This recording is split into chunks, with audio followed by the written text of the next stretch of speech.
Assalamu alaikum yan uwa, barka da wannan lokaci, fatan kowa na lafiya. Yau za mu yi bidiyon mu ne dangane da MS player, saboda ita wannan aba tana dauke da wasu abubuwa masu matukar muhimmanci wanda da yawa daga cikin mutane ba su san da shi ba. Wannan kenan.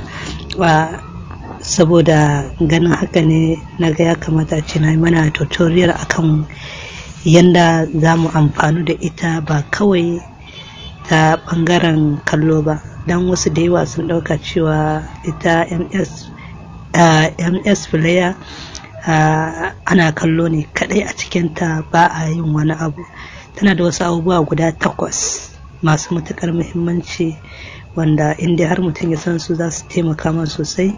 Don haka shi isa na zaɓi na yi bidiyo akan wannan aba. Da to yanzu za mu tafi direct zuwa ga aikinmu. Na farko idan muka shigo nan, ita ce MS player ɗinmu.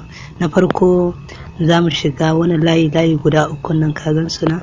Idan muka shiga, abu na farko da za mu fara, za mu shiga wannan apps teams na farko. Kaga MS player akwai da yawa waɗanda ba su san da wannan teams ɗin ba, kawai sun yi tunanin yadda take haka kalarta ba za ta taɓa canza ba. Ka gan shi na farko ga sunan kala in ka shigo kaga ta canza, da kuma wani sai ka ƙara komawa wannan layi guda biyun za ka ƙara gani. Kaga in ka ga dama za ka sa wannan ga shi wannan, ka gani shi ma sai dai suna da abubuwa masu kyau da kowanne za ka iya zaɓa ka sa.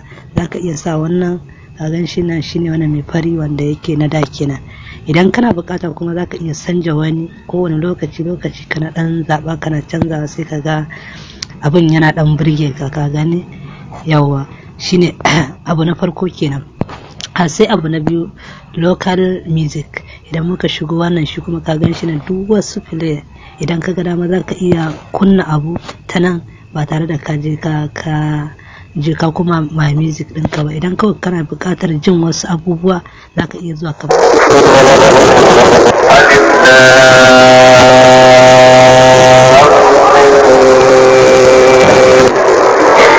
ذلك الكتاب لا ريب فيه هدى للمتقين الذين يؤمنون بالغيب ويقيمون الصلاة ومما رزقناهم ينفقون والذين يؤمنون بما أنزل إليك وما أنزل kaga kamar yadda za ka yi dai a my music, haka ita ma za ka yi amfani da ita. In ka zo ka kashe, sai ka koma baya. Mun gane. Sai abu na 3 da na yi mana da yake jere, sai ka zo ka wannan WhatsApp din nan. Akwai da yawa wanda ba su sani ba, wannan tana saving din duk wani status naka. In kana bukata za ka iya sa ta ma saving duk wani status, ba sai ka zo kana ta saving din su a wayanka. Kuma masu normal WhatsApp sukan dan sha wahala wajen saving, to in ka zo kanan ka seta ta, ita za ta na ma saving din duk status din kan wayanka. Ka gani nan na goge shi, shine kuma ba wanda ya ban ƙara koma WhatsApp din ba. Da na koma kawai ina zuwa nan, in na danna wannan open WhatsApp din nan, kawai zan shiga direct, zan ga do status din mutane, ina gani kawai sai ya sauka ana, ba tare da na yi saving ɗinsa ba.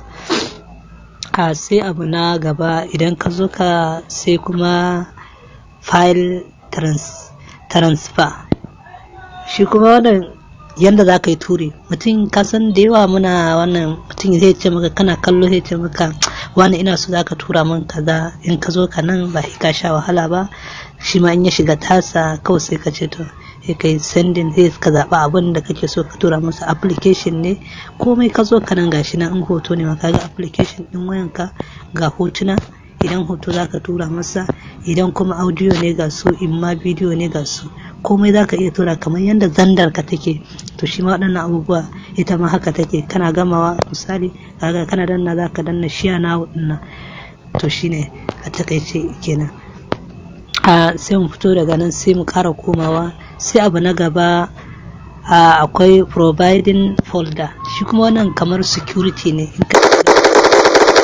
ka gan shi na shi kuma wannan duk abin da ka ga dama za ka iya ɓoyewa. Wasu kaga suna shan wahala suna yin downloading din wani application domin su yi saving din wani abu a wayansu. To kawai ba sai ka sha wahala ba, in ka zo kana shiga kawai za ka danna sa masa.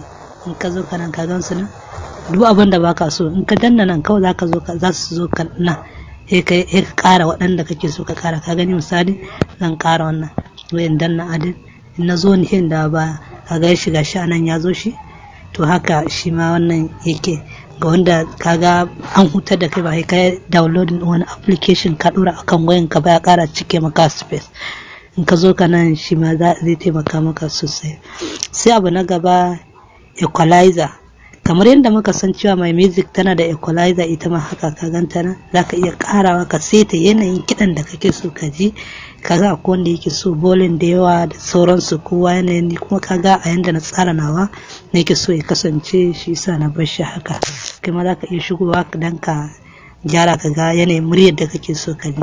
Sai video playlist nan kuma duk kaga dama za ka iya haɗe bidiyon ka, suna can suna folder amma anan zaka iya haɗe su folder yanda idan ka kunna su za su na ma jeri. Ko bidiyon ka sun kai 1000 idan ka kunna guda ɗaya inda ba ka kashe ba su za su na bi ɗaya bayan ɗaya, ko da ba a folder yake ba za ta na ɗauka ɗaya bayan ɗaya tana maka play ɗin su kawai kana kallo, ba sai ka fito daga nan ka shiga nan ka ji neman sa ba, za ka gan su duk anan.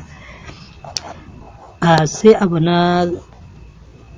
na gaba in ka zo ka nan shi ma sai ka ƙara komawa sai ka zo ka network